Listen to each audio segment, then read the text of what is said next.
വിശുദ്ധ ഹജ്ജ് കർമ്മം അതിൻ്റെ പരിസമാപ്തിയിലേക്ക് നീങ്ങിക്കൊണ്ടിരിക്കുകയാണ്. ഈ ഒരു സന്ദർഭത്തിൽ ഒരു ബലിപെരുന്നാളിന് ശേഷമുള്ള ജുമുഅ എന്ന നിലക്ക്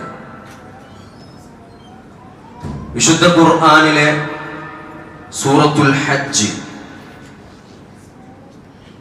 അതിന്റെ അവസാനത്തെ ആയത്തിൽ അല്ലാഹു സുബ്ഹാനഹു വ തആല നമ്മളോടായി പറയുന്ന ചില കാര്യങ്ങളുണ്ട്. തീർച്ചയായും ഹജ്ജുമായി ബന്ധപ്പെട്ട് ഹജ്ജിന്റെ പേരിലുള്ള ഇസ്ലാമിന്റെ പഞ്ചസ്തംഭങ്ങളിൽ അതിൽ നോമ്പിന്റെ പേരിലോ സക്കാത്തിന്റെ പേരിലോ നമസ്കാരത്തിന്റെ പേരിലോ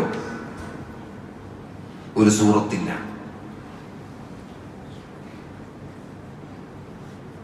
സൂറത്തുൽ ഹജ്ജിലെ അവസാനത്തെ വചനം ഞാൻ നിങ്ങളെ ആദ്യം ഒന്ന് ഓതി കേൾപ്പിക്കാം. വജാഹിദൂ ഫില്ലാഹി ഹഖ്ഖ ജിഹാദിഹി هو اجتباكم وما جعل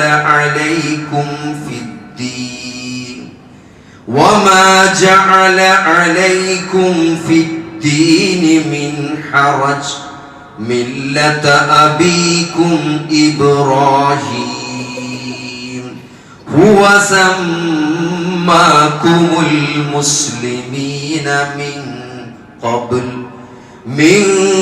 قبل وفي هذا ليكون الرسول شهيدا عليكم وتكونوا شهداء على الناس فأقيموا الصلاة وآتوا الزكاة واعتصموا بالله هو مولاكم فنعم المولى ونعم النصير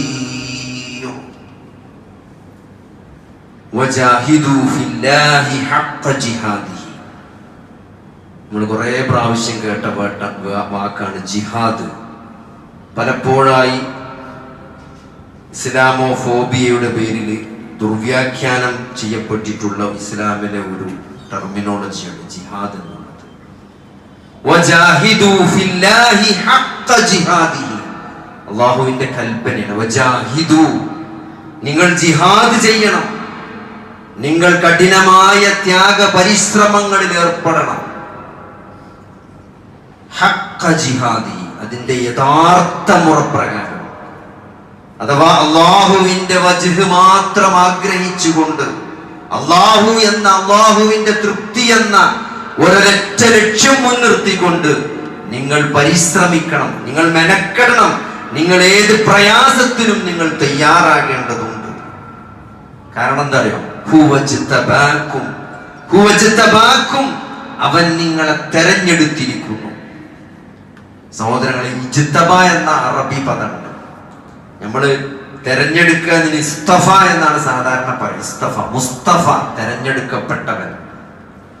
ഇസ്തഫ, അള്ളാഹു തെരഞ്ഞെടുത്തു എന്ന് ഖുർആനിൽ പലപ്പോഴും ഉപയോഗിച്ചുള്ള പദമാണ് ഇസ്തഫ എന്നുള്ളത്.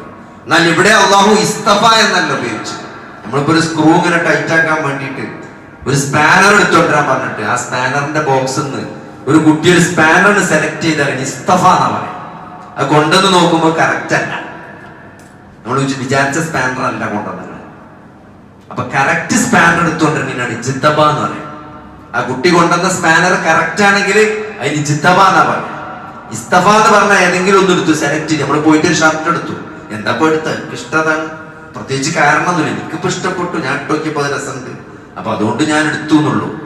അതല്ലാതെ നിങ്ങളൊരു സാധനം ചില ക്വാളിറ്റീസും ചില കാര്യങ്ങളൊക്കെ നോക്കിയിട്ട് അത് ഇഷ്ടപ്പെട്ട് നിങ്ങൾ വാങ്ങിയൊരു സാധനം ഉണ്ടാവും. ഇന്ന കാരണം കൊണ്ട് ഞാൻ ഇത് വാങ്ങി, ഇന്ന കാരണം കൊണ്ട് നിങ്ങൾ സെലക്ട് ചെയ്യപ്പെട്ടു, അങ്ങനെ പറയുമ്പോഴാണ് ഇജ്തബ എന്ന് പറയുന്നത്. അല്ലെങ്കിൽ റാൻഡം ആയിട്ട് വെറുതെ സെലക്ട് ചെയ്യണമെങ്കിൽ ഇസ്തഫ എന്ന് പറയും. ഹുവജ്തബാക്കും, അവൻ നിങ്ങളെ തെരഞ്ഞെടുത്തിരിക്കുന്നു. നിങ്ങൾ സഹോദരൻ, നിങ്ങളോടൊന്ന് പറയാണ്, എന്നോടൊന്ന് പറയാണ്, നമ്മളോടൊന്ന് പറയാണ്, ജാഹിദൂ ലില്ലാഹി ഹഖ്ഖ ജാഹിദൂ ഫില്ലാഹി ഹഖ്ഖ ജിഹാദിഹി. നിങ്ങൾ മെനക്കെടണം, നിങ്ങൾ പരിശ്രമിക്കണം, നിങ്ങൾ ത്യാഗ പരിശ്രമങ്ങളിൽ ഏർപ്പെടണം. കാരണം എന്താ? അവൻ നിങ്ങളെ തെരഞ്ഞെടുത്തിരിക്കുന്നു. നിങ്ങൾക്ക് അതിന്റെ ഒരു ക്വാളിഫിക്കേഷൻ ഉള്ളതുകൊണ്ടാണ്. നിങ്ങൾ വെറുതെ എന്നോട് കൽപ്പിക്കല്ല. നിങ്ങൾ തെരഞ്ഞെടുക്കപ്പെട്ട ആളുകളാകുന്നു. അപ്പൊ എന്താ സഹോദരങ്ങളെ ഒരു വിഷമം? എന്താണ് പ്രയാസം? ഈ അല്ലാഹുവിന്റെ ദീനിൽ പരിശ്രമിക്കാൻ എന്താണ് വിഷമം? വമാ ജഅല അലൈക്കും ഫിദ്ദീനി മിൻ ഹറജ്. എത്ര ക്ലിയർ ആയിട്ട്, വമാ ജഅല അലൈക്കും, നിങ്ങളുടെ മേൽ അല്ലാഹു ഏർപ്പെടുത്തിയിട്ടില്ല, ആക്കിയിട്ടില്ല, ഫിദ്ദീനി മിൻ ഹറജ്, ഈ മതത്തിൽ ഒരു പ്രയാസവും. ഒരു നെഞ്ഞത്തൊരു കുടുക്ക് വരിക, നമ്മള് നല്ല ഉയരങ്ങളിലേക്ക് പറക്കുമ്പോ ഒരു ടൈറ്റ് വരും ചെസ്റ്റിന്റെ ഉള്ളിൽ, ഓക്സിജൻ കിട്ടാതാകുമ്പോ. അതാണ് ആ ടൈറ്റ്നെസ് ആണ് ഹറജ് എന്ന് പറയാം. ഈ ദീനിൽ ഒരു പ്രയാസവും അല്ലാഹു നിങ്ങൾക്ക് നിശ്ചയിച്ചിട്ടില്ല. അള്ളാന്റെ ദീനിൽ പരിശ്രമിക്കാൻ പറയുമ്പം എന്താ ഒരു വിഷമം? കാരണം ഒരു വിഷമവും അല്ലാഹു നിങ്ങൾക്ക് മാനസികമായോ ശാരീരികമായോ വിഷമമുണ്ടാക്കുന്ന ഒരു പ്രയാസവും സത്യത്തിൽ ഈ ദീനിൽ അല്ലാഹു നിശ്ചയിച്ചിട്ടില്ല. ഈ ദീൻ എളുപ്പമാണ്. 5 നേരം നമസ്കരിക്കണമെന്ന് പറയുമ്പോ വർഷത്തില് ഒരു മാസത്തിലെ പകല് ഭക്ഷണപാനീയങ്ങളിൽ നിന്ന് ഭാര്യമാരിൽ നിന്ന് വിട്ടു നിൽക്കണമെന്ന് പറയുമ്പോൾ സമ്പത്ത് 2.5% സകാത്ത് കൊടുക്കേണ്ടതുള്ളൂ. ഇവിടെ പൈസ ഉള്ളവർക്കറിയാം, ഇന്ത്യ ഗവൺമെന്റ് വാങ്ങുന്ന ടാക്സ് 30% ഇൻകം ടാക്സ്. 30%. 1 ലക്ഷം വരുമാനം ഉണ്ടെങ്കിൽ നിങ്ങൾ 30,000 രൂപ ടാക്സ് അടക്കണം. എന്നാൽ ഇവിടെ 2.5% ടാക്സ് ഉള്ളൂ. 2.5% അല്ലാഹു സകാത്ത് കൽപ്പിച്ചുള്ളൂ. 1 ലക്ഷം വരുമാനം ബാക്കിയുണ്ടെങ്കിൽ അതിൽ 2,500 രൂപ കൊടുത്താൽ മതി. ഇന്ത്യ ഗവൺമെന്റ് നിങ്ങൾ 30,000 രൂപ ടാക്സ് അടക്കണം നിങ്ങൾക്ക് 1 ലക്ഷം വരുമാനം ഉണ്ടെങ്കിൽ. ഈ മതത്തിൽ അല്ലാഹു നിങ്ങൾക്ക് ഒരു പ്രയാസവും ഏർപ്പെടുത്തിയിട്ടില്ല. എന്നിട്ട് അടുത്ത വാക്കെന്താ അറിയോ? മില്ലത അബീകും ഇബ്രാഹിം. മില്ലത അബീകും ഇബ്രാഹിം. അല്ലാഹു പ്രയോഗിച്ച ഓരോ വാക്കുകൾ നോക്കി. മില്ലത അബീകും, നിങ്ങളുടെ പിതാവായ ഇബ്രാഹിമിന്റെ മാർഗമാണെന്നാ പറഞ്ഞത്.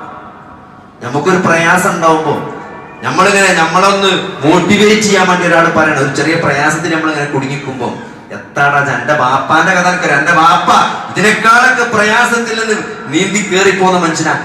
ഓന്റെ മകനെ എച്ചാടാ ഇങ്ങനെ പേടിച്ചിരിക്കണ ഇവിടെ. ഇനി നമ്മളോട് പറയില്ലേ, നമുക്കൊരു മോട്ടിവേഷൻ തരാൻ വേണ്ടി എന്താ പറയണം? മില്ലത അബീകും, നിങ്ങളുടെ പിതാവായ ഇബ്രാഹിമിന്റെ മാർഗം. ആരാണ് സഹോദരങ്ങളെ ഇബ്രാഹിം നബി അലൈഹിസ്സലാം? ജീവിതത്തിലെ എല്ലാ പ്രതിസന്ധികളിലും അള്ളാഹുവിന് പൂർണ്ണമായി വിധേയനായ വ്യക്തിയാണ് മഹാനായ ഇബ്രാഹിം നബി അലൈഹിസ്സലാം. നമ്മൾ നോക്കി, ആരോരുമില്ലാത്ത ആ മണൽക്കാട്ടില് തന്റെ ഭാര്യയും കുട്ടിയെ ഉപേക്ഷിച്ച് പോരണമെന്ന് പറഞ്ഞപ്പോ ഒരു പ്രയാസം കൂടാതെ ഇബ്രാഹിം നബി ഉപേക്ഷിച്ചു പോന്നു. ആ ചെറിയ കുട്ടിയെ വാർദ്ധക്യത്തിൽ അവസാനം വെച്ച് ജനിച്ച ആ കുട്ടിയെ അറുക്കണമെന്ന് പറഞ്ഞപ്പോൾ അതിന് ഇബ്രാഹിം നബി അലൈഹിസ്സലാം തയ്യാറായി. ആ നാട്ടിൽ നിന്നും വീട്ടിൽ നിന്നെല്ലാം ആ സ്നേഹനിധിയായ കുടുംബത്തിൽ നിന്ന് അവിടെ നിന്ന് ഇറങ്ങിപ്പോരേണ്ടി വന്നു സഹോദരങ്ങളെ. എന്ത്? അള്ളാഹുവിനെ മാത്രമേ ആരാധിക്കൂ എന്ന വാശിയുള്ളത് കൊണ്ട് സഹോദരങ്ങളെ, അള്ളാഹു അല്ലാത്ത ഒന്നിനെയും ആരാധിക്കാൻ പാടില്ല എന്ന ആ നിലപാട് സ്വീകരിച്ചതിന്റെ പേരിൽ വീട്ടിൽ നിന്ന് പുറത്താക്കപ്പെട്ടു, നാട്ടിൽ നിന്ന് പുറത്താക്കപ്പെട്ടു, തീക്കുണ്ടത്തിലേക്ക് എറിയപ്പെട്ടു. അങ്ങനെ നാട്ടിലും വീട്ടിലും എല്ലാം പ്രതിസന്ധികളിൽ പെട്ടിട്ടും അള്ളാഹുവിന് പൂർണ്ണമായി വിധേയനായ ആ മഹാനായ ഇബ്രാഹിം നബി അലൈഹിസ്സലാം, അതാണ് ആ നബിയാണ് നിങ്ങളുടെ പിതാവ് എന്ന് ഓർമ്മപ്പെടുത്താണ്. നിങ്ങൾ പരിശ്രമത്തിന്, ത്യാഗത്തിന് തയ്യാറാകണം. ഈ മതത്തിൽ ഒരു പ്രയാസവും അല്ലാഹു നിങ്ങൾക്ക് നിശ്ചയിച്ചിട്ടില്ല. നിങ്ങൾ എന്താണ് നിങ്ങൾ പേടിച്ചിരിക്കുന്നത്? എന്താണ് നിങ്ങൾ പ്രയാസപ്പെട്ട് നിൽക്കുന്നത്? എന്താണ് നിങ്ങൾക്കൊരു താല്പര്യമില്ലാത്തത്? ഇത്രയും ത്യാഗങ്ങൾ ഏറ്റുവാങ്ങിയ ആ ഇബ്രാഹിം നബിയുടെ മക്കളല്ലേ നിങ്ങൾ എന്ന് അല്ലാഹു നമ്മളെ ഓർമ്മപ്പെടുത്തുകയാണ്. എന്താണ്? മില്ലത അബീകും ഇബ്രാഹിം, നിങ്ങളുടെ പിതാവായ ഇബ്രാഹിമിന്റെ മാർഗമാണത് എന്ന് നമ്മളെ പിതാവ് എന്ന് ചേർത്തുകൊണ്ടാണ്. നോക്കി, വേറൊരു പ്രവാചകനെ പറ്റിയും അല്ലാഹു ഖുർആനിൽ നിങ്ങളുടെ പിതാവ് എന്ന് പറഞ്ഞിട്ടില്ല. നിങ്ങളുടെ പിതാവ് എന്ന് പറഞ്ഞില്ല, ഇബ്രാഹിം നബിനെ പറ്റിയാ പറഞ്ഞു. നിങ്ങളുടെ പിതാവായ ഇബ്രാഹിമിന്റെ മാർഗമാണ് ഈ ത്യാഗം എന്നുള്ളത്. ഈ ത്യാഗ പരിശ്രമങ്ങളുടെ മാർഗമായി അല്ലാഹുവിനെ പൂർണ്ണമായി അനുസരിക്കുക എന്നുള്ള, മുസ്ലിമാകുക എന്നുള്ള, ഇസ്ലാമിന്റെ ശരിയായ പാതയിൽ ഉറച്ചു നിൽക്കുക എന്നതിന് നിങ്ങളുടെ മാതൃക നിങ്ങളുടെ പിതാവായ ഇബ്രാഹിം നബിയാണ്. അത്രത്തോളം ത്യാഗ പരിശ്രമങ്ങൾക്ക് വിധേയനായ വ്യക്തിയാണ് ഇബ്രാഹിം നബി. എന്നിട്ട് അവിടെ അവസാനിപ്പിക്കില്ല. ഹുവ സമ്മാകുമുൽ മുസ്ലിമീൻ.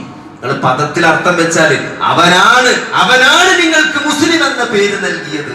ഇവിടെ ഏതെങ്കിലും ചരിത്രകാരന്മാര് നമുക്കിട്ട പേരല്ല മുസ്ലിം എന്നുള്ളത്, അള്ളാഹു ഇട്ടു എന്ന് തഫ്സീറിൽ ചില മുഫസ്സിരികൾ പറഞ്ഞത് കാണാം. ഇവിടെ വാക്ക് വെച്ച് നോക്കുമ്പോൾ ഇബ്രാഹിം നബി വിളിച്ചു എന്ന് നമുക്ക് അർത്ഥം പറയാം. കാരണം അങ്ങനെ ഒരു വ്യാഖ്യാനമുണ്ട്. ഹുവ ഇബ്രാഹിം നബിയെ പറ്റിയാണ് കുറച്ച് മുമ്പ് പറഞ്ഞത്. മില്ലത അബീകും ഇബ്രാഹിം ഹുവ സമ്മാകുമുൽ മുസ്ലിമീൻ. അവനാണ് നിങ്ങളെ മുസ്ലിം എന്ന പേര് വിളിച്ചത്. വിശുദ്ധ ഖുർആനിൽ സൂറത്തുൽ ബഖറയിൽ നമുക്ക് കാണാൻ പറ്റും ഇബ്രാഹിം നബി അലൈഹിസ്സലാം പ്രാർത്ഥിച്ച പ്രാർത്ഥന, റബ്ബനാ വജഅൽനാ മുസ്ലിമൈനി ലക. നീ ഇസ്മായിൽ ഞങ്ങളെ രണ്ടാളെയും നീ മുസ്ലിമാക്കി തരണമേ എന്ന് ഇബ്രാഹിം നബി ആ പദപ്രയോഗം നടത്തിയിട്ടുണ്ട്. അതുകൊണ്ട് മുമ്പേ ആ പദം നമുക്ക് പരിചയമുണ്ട്. ഇബ്രാഹിം നബിക്ക് പരിചയമുള്ള പദമാണ് മുസ്ലിം എന്നുള്ളത്. അതുകൊണ്ട് അദ്ദേഹമാണോ മുസ്ലിം എന്ന് വിളിച്ചത്, അതല്ല അല്ലാഹു ആണോ എന്ന് വിളിച്ചത്, മുഫസ്സിറുകൾക്ക് അഭിപ്രായ വ്യത്യാസമുള്ള വിഷയമാണ്. ഹുവ സമ്മാകുമുൽ മുസ്ലിമീൻ. എന്തായാലും ചരിത്രകാരന്മാരിട്ട പേരല്ല. ഒന്നുകിൽ അല്ലാഹു നമ്മളെ വിളിച്ച പേരാണ് മുസ്ലിം എന്നുള്ളത്, അല്ലെങ്കിൽ ഇബ്രാഹിം നബി നമ്മളെ വിളിച്ച പേരാണ്. ഇബ്രാഹിം നബി നമുക്കിട്ട പേരാണ് ഹുവ സമ്മാകുമുൽ മുസ്ലിമീൻ. അവൻ നിങ്ങൾക്ക് മുസ്ലിം എന്ന പേര് നൽകിയിരിക്കുന്നു. മിൻ ഖബ്ലു, മുമ്പ് വേദങ്ങളിലും അങ്ങനെ തന്നെയാണ്. വഫീ ഹാദാ, ഈ വേദത്തിലും അങ്ങനെ തന്നെയാണ് സഹോദരങ്ങളെ. എന്തിന്? ലിയകൂന റസൂലു ഷഹീദൻ അലൈക്കും, റസൂൽ നിങ്ങളുടെ മേൽ സാക്ഷിയാകാൻ വേണ്ടി. സഹോദരങ്ങളെ, നമുക്ക് മുമ്പിൽ എല്ലാത്തിനും ഏറ്റവും ഉത്തമമായ മാതൃക നിർവഹിച്ചുകൊണ്ട് നമ്മുടെ റസൂൽ കടന്നു പോയിട്ടുണ്ട്. ആ റസൂൽ നമുക്ക് മാതൃകയാണ്. ആ റസൂല് നമുക്ക് ഏത് രൂപത്തിൽ മാതൃക കാണിച്ചോ ആ മാതൃക നമുക്ക് ചുറ്റുമുള്ള ജനങ്ങളോട് കാണിക്കേണ്ടത് നമ്മുടെ ബാധ്യതയാണ്. നിങ്ങളാകാൻ ജനങ്ങൾക്ക് സാക്ഷിയാകാൻ. നിങ്ങളുടെ മേൽ റസൂൽ സാക്ഷിയായി, നിങ്ങൾ ജനങ്ങൾക്ക് വേണ്ടി സാക്ഷിയാകാനാണ് അള്ളാഹു നമ്മളോട് കൽപ്പിക്കുന്നത്. എന്നിട്ട്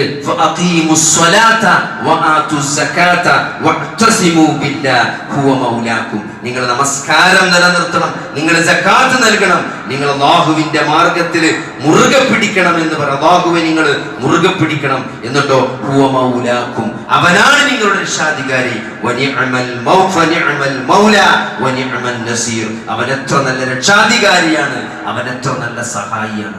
സഹോദരങ്ങളെ, ഈ ആയത്ത് നമ്മൾ ഒന്ന് സമാധാനായിട്ട് ഇരുന്നിട്ട് ഇതിന്റെ ഓരോ പദങ്ങളും നമ്മളോട് പറയുന്നത് അള്ളാഹുവിന്റെ കൽപ്പനയാണ്. അള്ളാഹു നമ്മളെ തെരഞ്ഞെടുത്തിരിക്കുന്നു അള്ളാഹുവിന്റെ മാർഗത്തിൽ പരിശ്രമിക്കാൻ, അള്ളാഹുവിന്റെ മാർഗത്തിൽ സിറാത്തുൽ മുസ്തഖീമിൽ ശരിയായ മാർഗത്തിൽ എന്തൊക്കെ പ്രതിസന്ധികൾ ജീവിതത്തിൽ വന്നാലും സഹോദരങ്ങളെ, അത് വ്യക്തിപരമാകട്ടെ, അത് ഭരണകൂടം ഇടപെടുന്നതാകട്ടെ, ഏത് തരത്തിലാണെങ്കിലും അള്ളാഹുവിന്റെ മാർഗത്തിൽ അടിയുറച്ചു നിൽക്കാൻ എന്തൊക്കെ പ്രതിസന്ധികൾ വന്നാലും അതൊന്നും ഒരു വിശ്വാസിയെ പിടിച്ചു കുലുക്കുന്നതല്ലെന്ന്, അതിനെല്ലാം നമ്മൾ അള്ളാഹുവെ പൂർണ്ണമായി അനുസരിച്ചുകൊണ്ട് നിങ്ങളുടെ പിതാവായ ഏറ്റവും കൂടുതൽ ത്യാഗങ്ങൾക്കും ഏറ്റവും കൂടുതൽ പരീക്ഷണങ്ങൾക്കും വിധേയനായ നിങ്ങളുടെ പിതാവായ ഇബ്രാഹിമിന്റെ മാർഗമാണത്. അവൻ നിങ്ങളെ മുസ്ലിമെന്ന്, അനുസരണയുള്ളവൻ, അള്ളാഹുവിന് കീഴൊതുങ്ങിയവൻ എന്ന് നിങ്ങളെ വിളിച്ചിരിക്കുന്നു എന്ന് പറയുമ്പോൾ നമ്മൾ തെരഞ്ഞെടുക്കപ്പെട്ടവരാണ്. നമുക്കതിനുള്ള ക്വാളിറ്റി ഉണ്ടെന്ന് അള്ളാഹ് നമ്മളെ ആശ്വസിപ്പിക്കണം. നിങ്ങളതിന് തെരഞ്ഞെടുക്കപ്പെട്ട ആളുകളാണ്, നിങ്ങളുടെ പിതാവിന്റെ മാർഗം അതാണ്. നിങ്ങൾ ഒരിക്കലും പതറേണ്ടതില്ല. നിങ്ങൾ ഈ മാർഗത്തിൽ ത്യാഗ പരിശ്രമങ്ങളിൽ നടത്തണമെന്നും നിങ്ങൾക്ക് റസൂല് സാക്ഷിയാണ് എന്നും നിങ്ങൾ ജനങ്ങൾക്ക് സാക്ഷിയാകണമെന്നും അള്ളാഹു നമ്മളോട് കൽപ്പിക്കുമ്പോൾ സഹോദരങ്ങളെ, നമ്മുടെ ജീവിതത്തിന്റെ ഏറ്റവും വലിയ ലക്ഷ്യം എന്നുള്ളത് ആ ഒരു സാക്ഷിയാകലാണ്. അള്ളാഹുവും റസൂലും എന്തൊന്ന് കൽപ്പിച്ചോ അത് എന്തൊക്കെ പ്രതിസന്ധികളും പ്രയാസങ്ങളും പ്രലോഭനങ്ങളും ഉണ്ടായാലും ആ മാർഗത്തിൽ നിന്ന് ഒരിഞ്ച് പോലും മാറില്ലെന്ന് പ്രഖ്യാപിച്ചുകൊണ്ട് ആ മഹാനായ ഇബ്രാഹിം നബിയുടെ മാർഗം ഉൾക്കൊണ്ടുകൊണ്ട് ഏത് പ്രയാസങ്ങളും ഏറ്റുവാങ്ങാൻ അള്ളാഹുവിന് വേണ്ടി അള്ളാഹുവിന്റെ മുറപ്രകാരം അള്ളാഹുവിന്റെ വജ്ഹ് ആഗ്രഹിച്ചുകൊണ്ട് അള്ളാഹുവിന്റെ പൊരുത്തം നേടാൻ ആഗ്രഹിച്ചുകൊണ്ട് ഏത് ത്യാഗത്തിനും ഏത് പ്രയാസത്തിനും നമ്മൾ തയ്യാറാണെന്ന് നമ്മൾ അറിയിക്കേണ്ട ഒരു ബാധ്യത, അള്ളാഹുവിന്റെ കൽപ്പനക്ക് ഉത്തരം നൽകേണ്ട ഒരു ബാധ്യത നമുക്കുണ്ട്. അള്ളാഹു നമ്മളെ സഹായിക്കുമാറാകട്ടെ. അൽഹംദുലില്ലാഹ് ഹംദൻ കസീറൻ ത്വയ്യിബൻ മുബാറകൻ ഫീ. اللهم صل على محمد وعلى آل محمد. اتقوا الله حق تقاته വലാ തമൂതുന്ന ഇല്ലാ വഅൻതും മുസ്ലിമൂൻ. ഒരിക്കൽ കൂടി അള്ളാഹുവിൻ്റെ വിധിവിലക്കുകൾ കാത്തു സൂക്ഷിച്ചുകൊണ്ട് തഖ്വയിൽ അധിഷ്ഠിതമായ ഒരു ജീവിതം നയിക്കണമെന്ന് എന്നോടെന്ന പോലെ നിങ്ങളെയും തഖ്വ കൊണ്ട് വസിയത്ത് ചെയ്യുന്നു. റബ്ബ് സുബ്ഹാനഹു വ തആല നമുക്കെല്ലാവർക്കും അങ്ങനെ തഖ്വയിൽ അധിഷ്ഠിതമായ ജീവിതം നയിച്ച് ഈമാനോടുകൂടെ മുഅ്മിനായി ലാ ഇലാഹ ഇല്ലല്ലാഹ് എന്ന കലിമത്തു തൗഹീദ് ഉച്ചരിച്ചുകൊണ്ട് മുഅ്മിനായി മരിക്കാനുള്ള തൗഫീഖ് നൽകുമാറാകട്ടെ. മഹാനായ ഇബ്രാഹിം നബി അലൈഹിസ്സലാമിൻ്റെ ത്യാഗങ്ങളുടെ ചരിത്രം ഓർമ്മിപ്പിച്ചുകൊണ്ട് എല്ലാ വർഷവും ഹജ്ജും പെരുന്നാളുമെല്ലാം കടന്നു പോവുകയാണ്. നമ്മുടെ നിത്യജീവിതത്തിൽ ഈ ഒരു ചരിത്രത്തിന് വലിയ പാഠങ്ങളും മോട്ടിവേഷൻ നൽകാനുണ്ട് എന്ന് നമ്മൾ കൃത്യമായി ഓർക്കേണ്ടതുണ്ട്. എത്രയോ വർഷങ്ങൾക്ക് മുമ്പ് ജീവിച്ചു പോയ മഹാനുഭാവനായ പ്രവാചകൻ സല്ലല്ലാഹു അലൈഹി വസല്ലം ഇബ്രാഹിം അലൈഹിസ്സലാത്തു വസ്സലാം ഇന്നും ഒരു വിശ്വാസിയെ സംബന്ധിച്ചിടത്തോളം തൻ്റെ ആദർശ പിതാവായി അള്ളാഹു നിങ്ങളുടെ പിതാവാണ് എന്ന് പരിചയപ്പെടുത്തിയ ആ ഇബ്രാഹിം നബി അലൈഹിസ്സലാമിൻ്റെ ജീവിതത്തിലെ ഓരോ ത്യാഗങ്ങളും അത് ലോകാവസാനം വരെ പ്രസക്തമാണ്. ലോകത്തിൻ്റെ ഓരോ ഭാഗങ്ങളിലും വ്യത്യസ്തമായ സമൂഹങ്ങൾ അദ്ദേഹം കടന്നുപോയ ത്യാഗത്തിൻ്റെ ആ തരത്തിലുള്ള ത്യാഗങ്ങളിലൂടെ കടന്നു പോകുന്നുണ്ട് എന്ന് നമ്മൾ കൃത്യമായി മനസ്സിലാക്കേണ്ടതുണ്ട്. ലാ ഇലാഹ ഇല്ലല്ലാഹ് എന്ന അല്ലാഹു മാത്രമാണ് യഥാർത്ഥ ആരാധനക്കർഹൻ, അല്ലാഹു അല്ലാതെ മറ്റാരും ആരാധിക്കപ്പെടാൻ അർഹനല്ല എന്ന ഇസ്ലാമിന്റെ ഏറ്റവും അടിസ്ഥാനപരമായ ആ തൗഹീദിനു വേണ്ടിയാണ് ഇബ്രാഹിം നബിയെ പറ്റി പറഞ്ഞോടത്തൊക്കെ വമാ കാന മിനൽ മുശ്രിക്കീൻ, അദ്ദേഹം ശിർക്ക് ചെയ്യുന്നവനായിരുന്നില്ല, അദ്ദേഹം ഹനീഫിയായിരുന്നു, അദ്ദേഹം യഥാർത്ഥ തൗഹീദിന്റെ വാക്താവായിരുന്നു എന്ന് അല്ലാഹു പല സ്ഥലത്തും അടിവരയിട്ട് പറയുന്നതായി നമുക്ക് വിശുദ്ധ ഖുർആനിൽ കാണാൻ സാധിക്കും. അതുകൊണ്ട് തന്നെ സഹോദരങ്ങളെ, ഇത് സത്യമാണ്. ഈ ആദർശം അല്ലാഹു അല്ലാതെ മറ്റാരും ആരാധിക്കപ്പെടാൻ അർഹനല്ല എന്ന ഇസ്ലാമിന്റെ ഏറ്റവും അടിസ്ഥാനപരമായ തൗഹീദും അതുമായി ബന്ധപ്പെട്ട ഇസ്ലാമിന്റെ ആദർശവുമെല്ലാം അതിന് ഒരു കോംപ്രമൈസും പാടില്ല എന്നതാണ് ഇസ്ലാം ഇബ്രാഹിം നബിയുടെ ജീവിതത്തിലൂടെ നമ്മളെ പഠിപ്പിക്കുന്നത്. ഇപ്പൊ കഴിഞ്ഞ ദിവസം തിരുവനന്തപുരം മെഡിക്കൽ കോളേജിലെ ചില പെൺകുട്ടികൾ ഹിജാബ് തിയേറ്ററിൽ ഹിജാബ് ധരിക്കണവുമായി ബന്ധപ്പെട്ട് വന്ന ന്യൂസും അത് മീഡിയ ഏത് തരത്തിലാണത് വ്യാഖ്യാനിക്കുന്നത് എന്നൊക്കെ നമ്മൾ കണ്ടുകൊണ്ടിരിക്കുകയാണ്. ഇവിടെ നമ്മൾ മനസ്സിലാക്കേണ്ടത് അല്ലാഹു സുബ്ഹാനഹു വ തആല എന്തെങ്കിലും ഒരു കാര്യം നമ്മളോട് കൽപ്പിച്ചിട്ടുണ്ടെങ്കിൽ അത് ലോകാവസാനം വരെ നിലനിൽക്കുന്നതാണ്. അത് ഏതൊരു കാലത്തുമുള്ള നിയമങ്ങൾ തന്നെയാണ്. ഒരു സ്ത്രീ ഓപ്പറേഷൻ തിയേറ്ററിൽ പോകുന്നു എന്നതുകൊണ്ടോ ഓപ്പറേഷൻ ചെയ്യുന്നത് കൊണ്ടോ അവരുടെ ഔറത്ത് വെളിവാകാൻ ഇസ്ലാം അനുവദിക്കുന്നില്ല. അതുകൊണ്ട് തന്നെ ഹിജാബ് ധരിക്കുക എന്നുള്ളത്, അത് ഓപ്പറേഷൻ ചെയ്യുമ്പോൾ ഹിജാബ് ധരിച്ചാൽ ഓപ്പറേഷനിലൊക്കെ കൂടി ബാക്ടീരിയ വരുമെന്നും അല്ലെങ്കിൽ അതൊക്കെ ഇൻഫെക്ഷൻ ആകുമെന്നും ഒക്കെ ചില ആളുകൾ ഇങ്ങനെ വെറുതെ പറയണം. അപ്പൊ നമ്മൾ വിശ്വാസികൾ എന്ന നിലക്ക് നമ്മൾ മനസ്സിലാക്കേണ്ടത് ഈ ഓപ്പറേഷൻ തിയേറ്ററും ഈ ഓപ്പറേഷനൊന്നും ഇന്നും തന്നെ തുടങ്ങിയതല്ല. ഇത് ഒരു കേരളത്തിലും ഈ ഒരു തിരുവനന്തപുരത്തും ഇന്നാല് മുക്കിൽ മാത്രമല്ല, ഇത് ലോകവ്യാപകമായുള്ള കുറെ കാലങ്ങളായി നടന്നുകൊണ്ടിരിക്കുന്ന ഒരു സംഭവമാണ്. ഇതൊന്നും തന്നെ ഉണ്ടായതുമല്ല, അത് ഇവിടെ മാത്രമുള്ളതുമല്ല.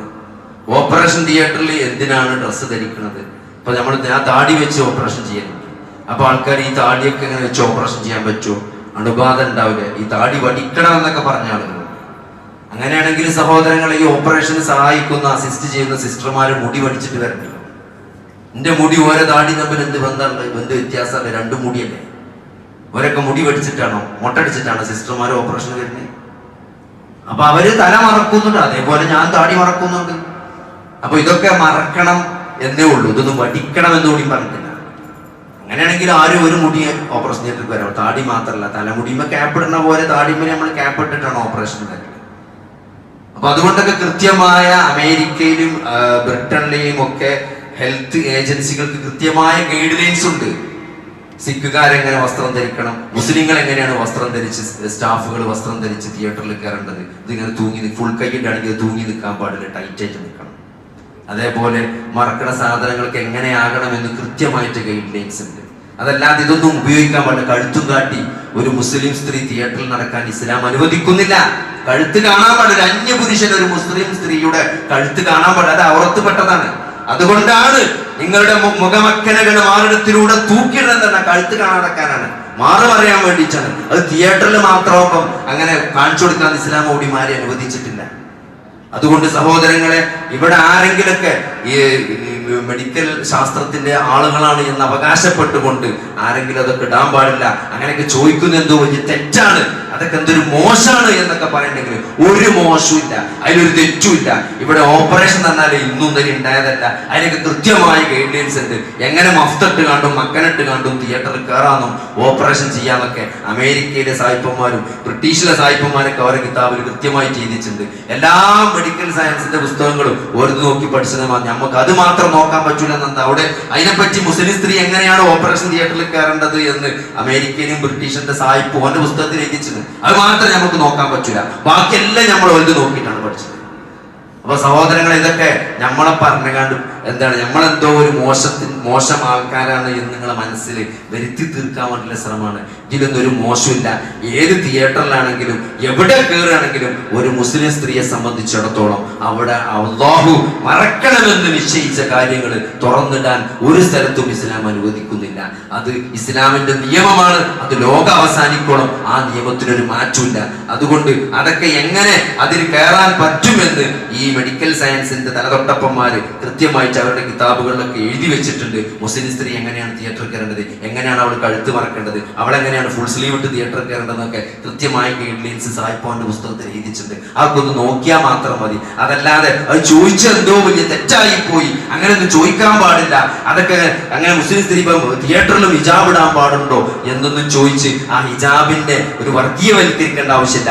ഒരു സ്ത്രീ എങ്ങനെ വസ്ത്രം ധരിക്കണം എന്നുള്ളത് അത് അവരുടെ ശരീരമാണ്, അവരുടെ ചോയ്സാണ്. അത് അവർക്ക് മനുഷ്യന് മനുഷ്യന്റെ അവകാശങ്ങൾ എന്തുണ്ട് ഇവിടുത്തെ എല്ലാ ഭരണകൂടങ്ങളും വകവെച്ചു കൊടുത്തിട്ടുണ്ട്. അതൊന്ന് ടോളറേറ്റ് ചെയ്യാൻ, അത് ഉൾക്കൊള്ളാൻ ഒരു വിശാല മനസ്കത മറ്റുള്ളവർ കാണിക്കുക എന്നുള്ളതാണ്. അതല്ലാതെ അത്തരം ചോദ്യങ്ങളെ കൊച്ചാക്കിക്കൊണ്ട് ഇവിടെ ആരും നമുക്കൊന്നും മെഡിക്കൽ സയൻസ് അറിയില്ല എന്നുള്ളതോ അല്ലെങ്കിൽ ഇവർക്കൊന്നും അറിയില്ല എന്ന് വരുത്തി തീർക്കാനുള്ള ചില ബുദ്ധിയില്ലാത്ത മൂഢന്മാരായ ആളുകളുടെ ശ്രമം മാത്രമാണ് എന്ന് മനസ്സിലായി. അതുകൊണ്ട് നമ്മൾ ഇതിനെപ്പറ്റി കൃത്യമായി മനസ്സിലാക്കുക. അങ്ങനെ ഒരു നിയമമൊന്നുമില്ല. മഫ്തിടാൻ പാടില്ല എന്നോ, എന്താണ് തല മറക്കാൻ പാടില്ല എന്നോ, അല്ലെങ്കിൽ താടി വെക്കാൻ പാടില്ല എന്നോ എന്നും മെഡിക്കൽ സയൻസിലൂടെ നിയമമല്ല. ഇതിന്റെ മുമ്പത്തെ വലിയ മെഡിക്കൽ ഡോക്ടർമാരെ മുഴുവൻ നോക്കിയാൽ ഒക്കെ വലിയ വലിയ താടിയുള്ള ആൾക്കാരാണ് എന്ന് നമുക്ക് കാണാൻ പറ്റും. അതുകൊണ്ട് താടിയും അല്ലെങ്കിൽ ഹിജാബും ഒന്നും അതൊന്നും മെഡിക്കൽ സയൻസിന് പാടില്ല എന്ന ഒരു നിയമം ലോകത്തോടിയില്ല. അതൊക്കെ ഇവിടുത്തെ ചില വർഗീയമായ മനസ്സ് പുരണ്ട ചില ആളുകളും അതിനകത്ത് തുള്ളുന്ന ചില നാമധാരികളായ മുസ്ലിങ്ങളും മാത്രമാണ് ഇവിടുത്തെ പ്രശ്നം എന്ന് മനസ്സിലാക്കി. നമ്മളിവിടെ പ്രത്യേകം മനസ്സിലാക്കേണ്ടത് ഇബ്രാഹിം നബിയുടെ ജീവിതവുമായി ബന്ധപ്പെട്ട് ഈ ഒരു വിഷയത്തിൽ പറയാനുള്ളത് എന്താ വെച്ചാല്, ശരിയായ മുസ്ലിം എന്ന് പറഞ്ഞാൽ ഖുർആനും ഹദീസും അള്ളാഹുവിന്റെ റസൂൽ എന്ന് പറഞ്ഞോ അതനുസരിക്കുന്നവനാണ്. നാട്ടുകാരെ കയ്യടി വാങ്ങണവനല്ല. നാട്ടു നടപ്പാരെ നാട്ടില് ജനസമ്മിതിയുള്ള ചില മുസ്ലിം പേരുകളുള്ള ആളുകൾ ചെയ്യുന്നതല്ല ഇസ്ലാം എന്നുള്ളത്. എന്താണ് പ്രമാണം പറയുന്നത്, എന്താണ് ഖുർആൻ പറയുന്നത്, എന്താണ് ഹദീസ് പറയുന്നത്, എന്താണ് പ്രവാചകൻ നമ്മളെ പഠിപ്പിച്ചത്, അതാരാണോ ഫോളോ ചെയ്യുന്നത് അവരാണ് ശരിയായ മുസ്ലിങ്ങൾ, അവരാണ് ശരിയായ ആദർശം ഉൾക്കൊണ്ട ആളുകൾ. അതല്ലാതെ ജനങ്ങളുടെ കയ്യടി വാങ്ങുന്ന പേര് മാത്രം, മുസ്ലിം പേര് വെച്ച് മാത്രം നടക്കുന്ന ചില ആളുകൾ, അവര് പറയുന്നതല്ല ഇസ്ലാം എന്ന്, അല്ലെങ്കിൽ അവര് എന്താണോ കാണിക്കുന്നത് അതല്ല ഇസ്ലാം എന്ന് നമ്മൾ കൃത്യമായിട്ട് മനസ്സിലാക്കുക. കാരണം ഒരു ഇസ്ലാമോ ഫോബിയയുള്ള ഈ ഒരു നാട്ടിൽ അങ്ങനത്തെയാണ് കയ്യടി കിട്ടുക. അവരാണ് ശരിയായ മുസ്ലിങ്ങൾ എന്നാണ് മീഡിയ വരുത്തി തീർക്കാൻ, അവരാണ് ശരിയായ ഇസ്ലാമിക നിലപാട് സ്വീകരിച്ചവർ മറ്റുള്ളവരൊക്കെ എന്തോ ഭീകരവാദികളാണ് അല്ലെങ്കിൽ തീവ്രവാദികളാണ് എന്നൊക്കെ വരുത്തി തീർക്കുന്ന ഒരു സാഹചര്യത്തിലാണ് നമ്മൾ ജീവിക്കുന്നത്. അതുകൊണ്ട് അതിലൊന്നും നമ്മൾ വശംവദരാകാതെ ഇസ്ലാമിന്റെ കൃത്യമായ ആദർശം പഠിക്കുകയും അത് ജീവിതത്തിൽ പ്രയോഗവൽക്കരിക്കുകയും അതിനെതിരെ എന്തൊക്കെ പ്രതിസന്ധി വന്നാലും നമ്മുടെ പിതാവായ ഇബ്രാഹിം നബി അലൈഹിസ്സലാം ഏതൊരു ത്യാഗ പരിശ്രമങ്ങളിലൂടെയാണോ ജീവിതം നമുക്ക് മാതൃക കാണിച്ചത്, ആ ഒരു ത്യാഗ പരിശ്രമങ്ങളിലൂടെ ഈ ആദർശം ഉയർത്തിപ്പിടിച്ചുകൊണ്ട് അത് പ്രബോധനം ചെയ്തുകൊണ്ട് തന്നെ നമ്മൾ ജീവിക്കുമെന്നുള്ള പ്രഖ്യാപനമാണ് എല്ലാ വർഷവും ഈ ബലിപെരുന്നാളിലൂടെ നമ്മൾ പുതുക്കിക്കൊണ്ടിരിക്കുന്നത് എന്ന യഥാർത്ഥ ബലിപെരുന്നാളിന്റെ മെസ്സേജ് മനസ്സിലാക്കിക്കൊണ്ട്, ഈ ദുൽഹജ്ജിന്റെ മെസ്സേജ് മനസ്സിലാക്കിക്കൊണ്ട് മുന്നോട്ട് പോകാൻ അല്ലാഹു നമുക്ക് തൗഫീഖ് നൽകുമാറാകട്ടെ. റബ്ബന ആതിന ഫിദ്ദുനിയ ഹസനതൻ വഫിൽ ആഖിറതി ഹസനതൻ വഖിനാ അദാബന്നാർ. അല്ലാഹുമ്മഗ്ഫിർ ലിൽ മുഅ്മിനീന വൽ മുഅ്മിനാത് വൽ മുസ്ലിമീന വൽ മുസ്ലിമാത്. അല്ലാഹുമ്മ അഇസ്സൽ ഇസ്ലാമ വൽ മുസ്ലിമീൻ വഅദില്ല അശ്ശിർക വൽ മുശ്രിക്കീൻ. റബ്ബന ളലംനാ അൻഫുസനാ വഇൻ ലം تغفر لنا وترحمنا لنكونن من الخاسرين. ربنا هب لنا من ازواجنا وذرياتنا قرة اعين واجعلنا للمتقين اماما. اللهم احينا على الكتاب والسنة وامتنا مع الايمان والتوبة. توفنا مسلمين والحقنا بالصالحين. ربنا لا تزغ قلوبنا بعد إذ هديتنا وهب لنا من لدنك رحمة إنك أنت الوهاب. اللهم يا مقلب القلوب ثبت قلوبنا على دينك. اللهم يا مسرف القلوب سرف قلوبنا على طاعتك. آمين آمين برحمتك يا أرحم الراحمين. اللهم صل على محمد وعلى آل محمد والحمد لله رب العالمين. أقم الصلاة.